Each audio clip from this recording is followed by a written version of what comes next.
બહેનો રસોઈ કરે પછી આપણે ઘરમાં રસોઈ કરવા માટે તપેલી રાખીએ. હકીકતમાં સાવ ઠંડી હોય તો એ ગુજરાતી ભાષામાં એને તપેલી કહેવાય.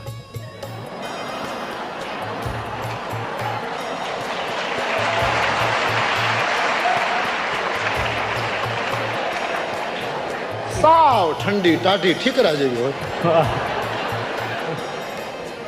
હાવ ગુજરાત. આપણે દૂધ ગરમ કરવું હોય તપેલીને જરાય ગરમ કરવી ન હોય પણ એ કારણ વગર તપેલી. અને દરેક ઘરમાં એક બે તપેલી.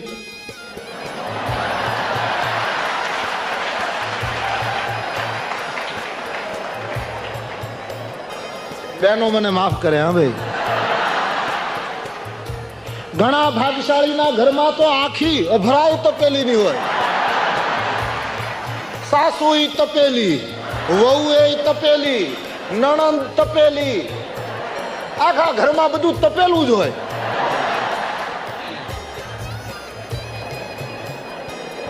એ નામ કેટલું સરસ છે. તમે દૂધ ગરમ કર્યું, હવે તમારે દૂધની જરૂર છે, તપેલી કારણ વગર તપી, તો કરવું શું? સમજણની સાંડસીથી તપેલીને ઉતારી દૂધ લઈને પી જવું, 5 મિનિટ એમને રહેવા દેવી એટલે એની મેળે ઠંડી.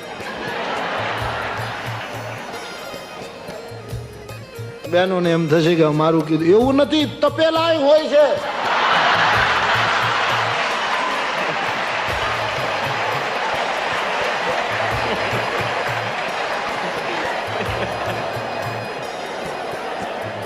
એક પણ પુરુષે તાળી નથી પાડી.